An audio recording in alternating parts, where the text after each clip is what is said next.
Hello, everyone. On the 3rd of June 2026, the International Budget Partnership released the official results for the Open Budget Survey 2025, which was the 10th edition of the Open Budget Survey.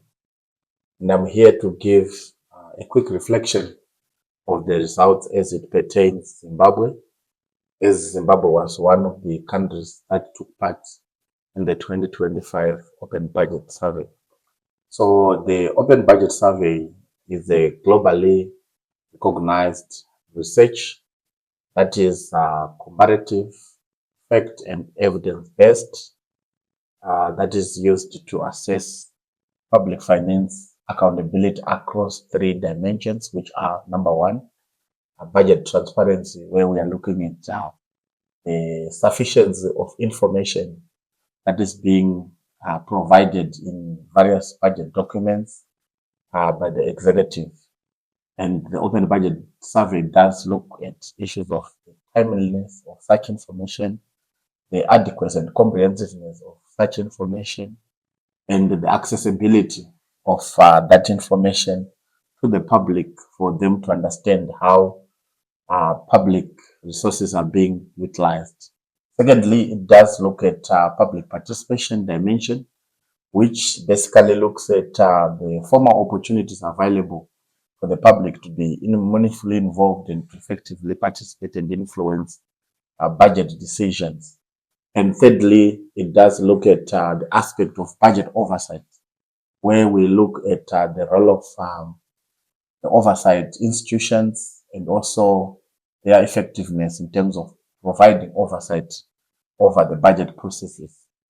So now to look at the results for Zimbabwe, starting off with the budget transparency.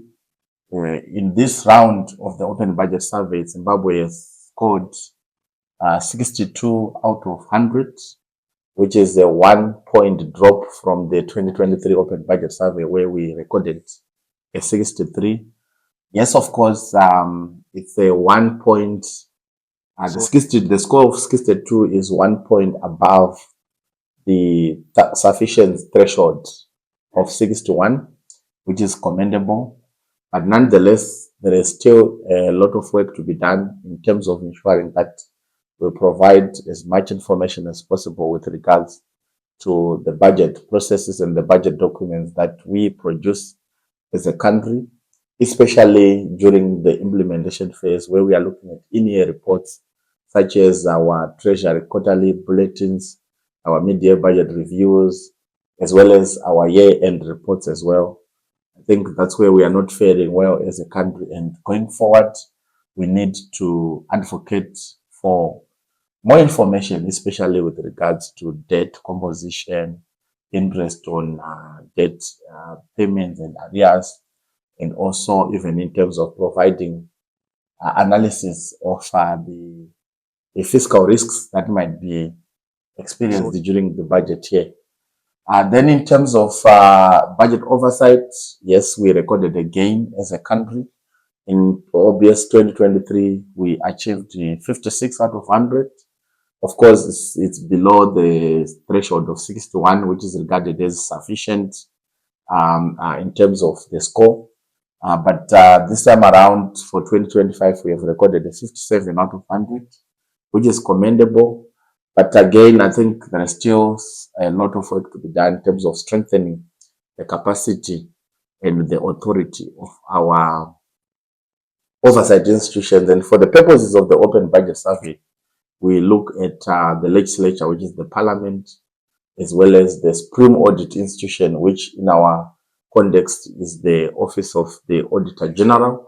So I think with regards to oversight as a country, some reforms, and we really need to also do some advocacy and work around that to ensure that as a country we capacitate and we strengthen the role and the effectiveness of our oversight institutions over the budget process. Last but not least is the public participation dimension, which is an area where a lot of work needs to be done as a country. We are currently at 22 out of 100. So we have not moved from the 2023 OBS, which also see the country recording a 22 out of 100.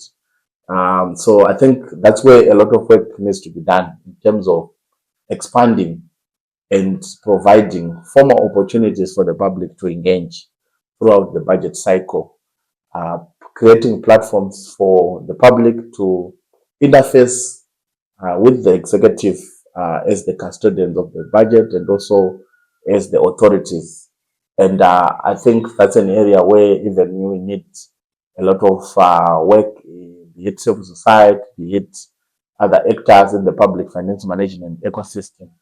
We need to do a lot of advocacy and also a lot of work with regards to providing opportunities for the public to participate throughout the budget cycle. Nonetheless, overall, I think as a country, we have sustained some gains from the previous cycles of the Open Budget Survey. And right now, we are about 28 points above the regional average of 38 for the Sub-Saharan Africa, which means as a country, we are faring quite well comparing to other countries. Of course, there are other countries that are doing exceptionally well, such as South Africa, which is currently sitting at 82. So a lot of work needs to be done, such that at least we improve and also we sustain the gains that we have recorded over time. But overall, again, I think as an action point, the area of public participation require serious attention, so that we provide opportunities and platforms for the citizens, for the representative of marginalized, for the civil society to participate throughout the budget cycle. I thank you.